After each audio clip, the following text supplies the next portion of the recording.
Just looking at this color's name makes me think I should have used it in this room. Today we're talking about a Sherwin-Williams color known as SW7631. We got the code, now let's crack it. But before we crack the code, why don't you show your excitement by hitting that like button for me. And also a huge thank you to our buddies over at Mighty Boards, but more on them later on. Today we're taking a look at a color that is pretty relevant to where I'm at right now actually, because I do in fact live in a city loft. And the color today is called City Loft. Well, you knew that because I put it in the title. So whether you've been thinking about using this color yourself, or perhaps you just stumbled upon this video out of curiosity, this is our series called Color Code, where we talk about a color, what it's about, and then we go into some details on some other paint colors that maybe work well with it. At least to me they do. I also heard it works well when you hit that like button with all your might, but I'm not sure where I heard that. Maybe you can give it a try if you haven't already. Cool. So the first thing that is important to talk about when discussing a color is its LRV, or its light reflectance value. This is slightly different than the color's specific value, technically speaking, but light reflectance value refers to the amount of usable light that a color reflects when it's painted onto a surface. And it's a percentage that ranges from 0 to 100, and that tends to correlate with how light or dark a color appears to us. I find this to be a very useful tool because you can use it to categorize colors into general groups, but also compare certain colors with others using a bit of quantitative data. I love numbers. Not as much as colors though. You won't see me starting up the math people on YouTube soon. So when we're looking at City Loft's number, or LRV, it's right at 70. And this puts it in that sort of light color category. It's not going to be mistaken for being white, but it's also not dark or even really a mid-tone color by any means. To give you an example, Sherwin-Williams Egret White is right around the same LRV. In fact, they're identical at 70, although slightly different colors, I would say. City Loft is one of those colors that can be fitted within the light grayish category, and this is a pretty broad grouping of colors, but it's not without its own bit of nuance. You really can get a clear idea about what type of grayish this color is based on its name. Cities, especially in the stereotypical sense, do contain a decent amount of gray, and this translates to a more gray-leaning grayish in City Loft. You can see this a little bit when we place it against a plain, pure white background, and what's interesting is the undertone ends up being pretty slight because of the red that is involved. You can sometimes have a touch of a green undertone showing through, but I find it pretty subtle, and it's really just the effect of warm beige with a tiny bit of gray, and then some exterior influences like cool lighting. There's honestly so many different factors that can influence your color, which is why I'm always a big fan of having your colors tested out. What better way to do it than with our friends over at Mighty Boards? When you're picking a paint color, the one way to be sure it's the right color is to bring it home with you.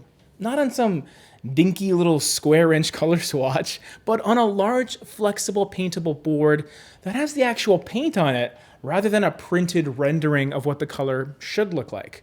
Mighty Boards are our tester board of choice because they're light, easy to work with, and lie flat against the surfaces you're trying to paint.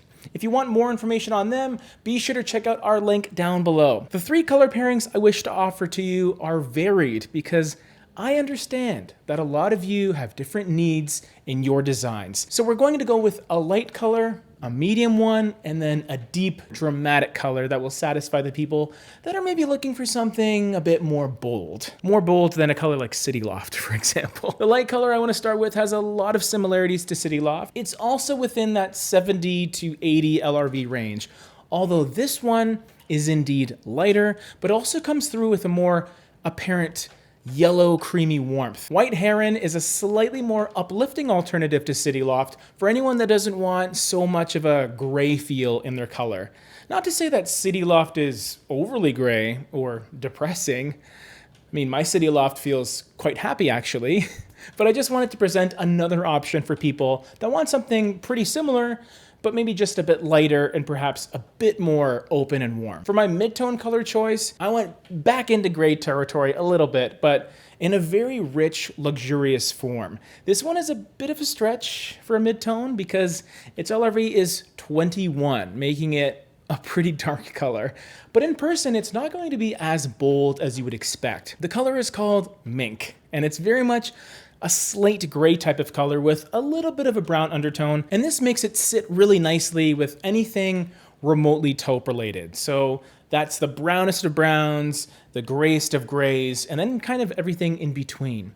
I also find it to be an excellent tone in general if you're living in those lofty, maybe slightly industrial feeling places. So you don't necessarily need to think of this as another wall color option, but maybe what type of color you would find in your accessories or your walls. Why not? Go nuts. It's still within that same family of grays that have a natural tendency to work with each other, because I know there are some people that just care about cohesion rather than contrast and avant-garde creativity. So this is kind of a simpler option, but still is pretty modern and bold in certain cases. But I am also well aware that there are some of you that crave some more color, so that's what I have here in my third color pairing, Merlot.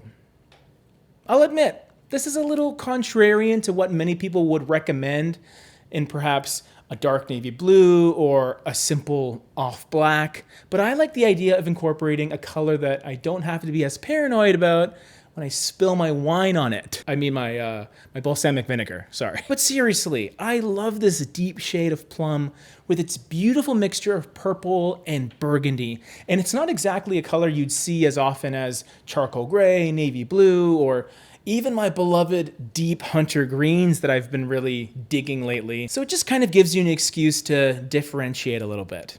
Why not? As far as your trim color is concerned, the good news is there are many that will work because of City Loft's 70 LRV and its undertones as well. You can pick something that's a tad warmer, something more stark and clean. You're in good shape either way, but I always like to implement a 10 LRV buffer between my wall color and my trim if I want to see at least some level of contrast. If I wanted to go off-white or white on the baseboards in this case, I would choose Snowbound. It also shares City Loft's balance of red and green warmth, but has an 83 LRV, so that's a full 13 points higher. So it's not a crazy drastic difference, but definitely a noticeable one that will help create a cohesive look. Don't forget to like this video if you learned something, if you haven't already liked it, or if you just had fun laughing at my silly face. Stay tuned.